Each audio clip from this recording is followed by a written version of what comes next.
Good afternoon, everyone. Thought I'd do a little quick vlog. I'm currently down in Liverpool. I've got family down here and visiting, and I've got a spare day where I'm out here actually getting a time-lapse shot.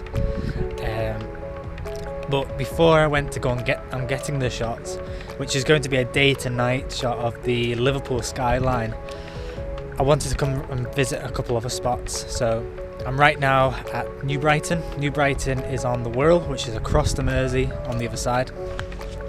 And there's a lighthouse here. It's really nice. I photographed it when I used to live around here, and I thought it'd be nice to come back and get a new shot, try something different, because the last time I was here taking pictures, I was only really just starting on landscape photography. It was still quite new to me. I was only getting used to using filters and that, so it's nice to come back and try something different.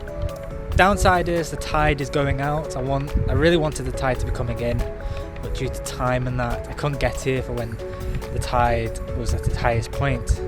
When it's at its highest point, it's filling the whole area here, but at the moment it's heading out, so I just got here as quickly as I could, really, because it's going out now. And I've noticed in the past when it goes out, it disappears around the actual lighthouse itself, so I kind of wanted some water surrounding it. So I'll just go through my setup. So just D800 again, 24 to 120, and I haven't put it on yet, but on the front I'll be putting on the 10-stop filter, because you know how much I love my long exposures. And you can't see very well on the live view, but it's just I'm just going for quite a wide shot. Get these nice leading lines. You can see these rocks and that. Getting the lighthouse nice and centered. Horizon's way above the middle line. So it should come out quite nicely, I hope. I'm going to try loads of different compositions here and try and just work as quickly as I can. I just want to give you a quick look at how I set my exposure for these long 10-stop filter exposures. So what I do is I set up my camera with a base exposure. So what I mean by that is a nice clean histogram. No bright highlights, not too dark in the shadows, just a nice even image. I take that shutter speed number. So for this one, if I just try and use both hands, you can see is a 13th of a second f/18. So I take that and I use an app on my iPhone, and then I can work out how long the exposure needs to be. So I'll show you that now. So you can see on my iPhone, this is a filter called ME Light. It's a free version. So the top bit is the actual filter. So for example, I need a 10 stop, so I keep going. There we go, 10 stops. And then this bottom one is you put in your base exposure, and you can see as I move that around, it changes the actual how long the exposure will be. So for this it was a 13th, so there we go, 1 minute and 18 seconds. And if I'm not using intervalometer or timer, I can use the play button here to work out how long it needs to be. So I've moved a bit further down, and I've done a few more long exposures around 2 to 3 minutes. Just trying to get this view here, but I was getting it more in a vertical orientation. It just looked a bit better. And I'm now just doing a time lapse. I didn't bring my slider down with me, so I'm just doing it on the tripod, and I'm doing 2.5 second exposures with a 1 to 2 second gap. I think I set it as a 1 second gap. So it'll probably take about 20-30 minutes for this time lapse. The clouds are moving quite quick, so it should turn out quite nicely.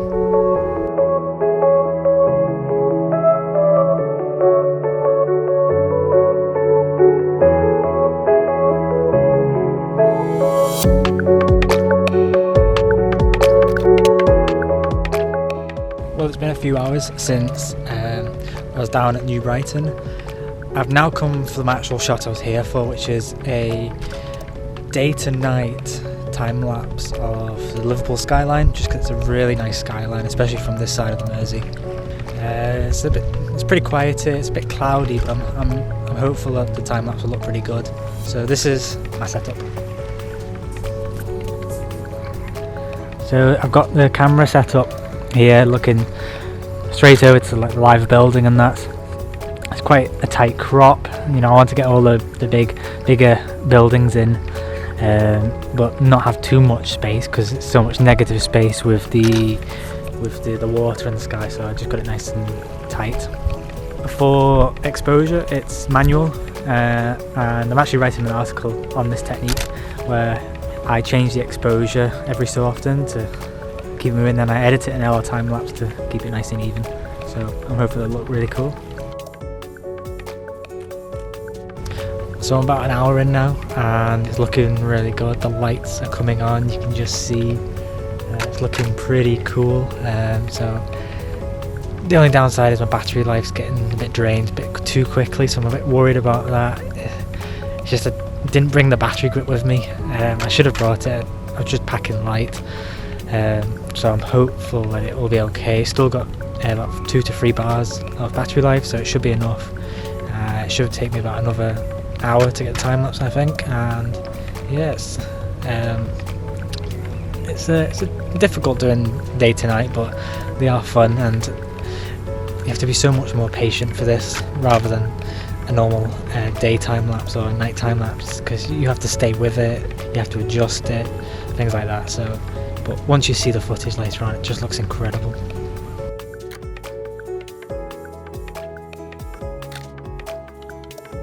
Right, 900 images later, I'm done.